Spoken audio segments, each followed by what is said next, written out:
కూటమి ప్రభుత్వ అభివృద్ధి సంక్షేమ కార్యక్రమాలను ప్రజలకు వివరిస్తూ వారి సమస్యలను తెలుసుకోవడం కోసమే సుపరిపాలన తొలి అడుగు లక్ష్యమని తెలుగుదేశం పార్టీ సీనియర్ నాయకురాలు పెద్దపాటి కళ్యాణి పేర్కొన్నారు.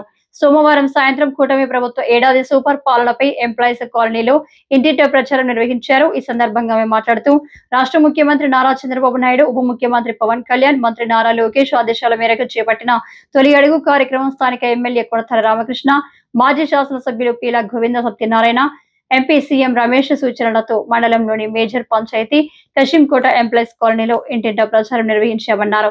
కాలనీలో ఇంటింటికి వెళ్లి ప్రజలతో మాట్లాడి వారి సమస్యలు అడిగి తెలుసుకున్నారు. అదేవిధంగా ప్రభుత్వం అమలు చేస్తున్న పథకాలను, తొలి ఏడాది సాధించిన అభివృద్ధిని వివరించారు.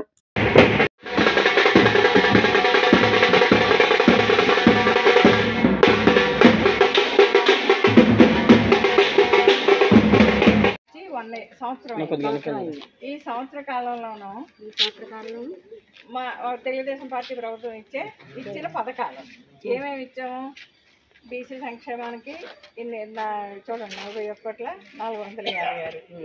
ఇది కాదు, మీకు వరకు చెప్పాల్సి వస్తే పెన్షన్ మళ్ళీ మొన్న తల్లికి వందనం విద్యార్థికి ఎంతమంది పిల్లలు ఉంటే అంతమంది పిల్లలకి కూడా వేశారు.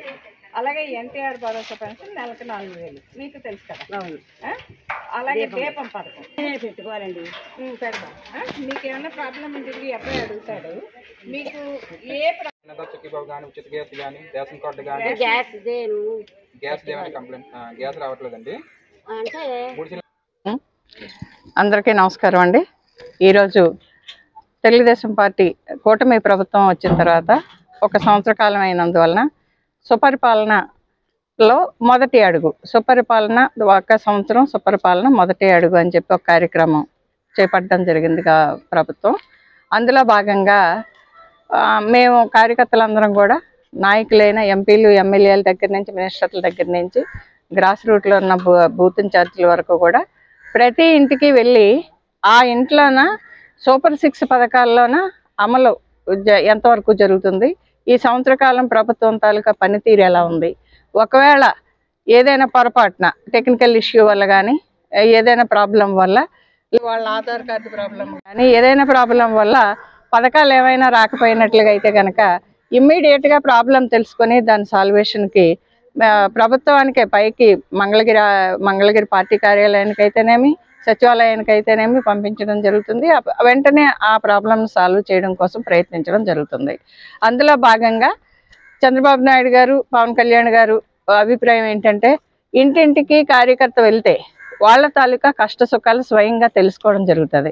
ఎవరో ఏదో చెప్పారని వినేసి, లేకపోతే ఇప్పుడు చూస్తున్నాం మనం, దీనికి ప్రధాన కారణం ఇది వరకు వైసీపీ గవర్నమెంట్ వచ్చిన టైంలో మాకు చంద్రబాబు నాయుడు గారు మాకు పిలుపునిచ్చింది ఏంటంటే 2 సంవత్సరాలు టైం ఇవ్వాలి ఏ గవర్నమెంట్కి అయినా.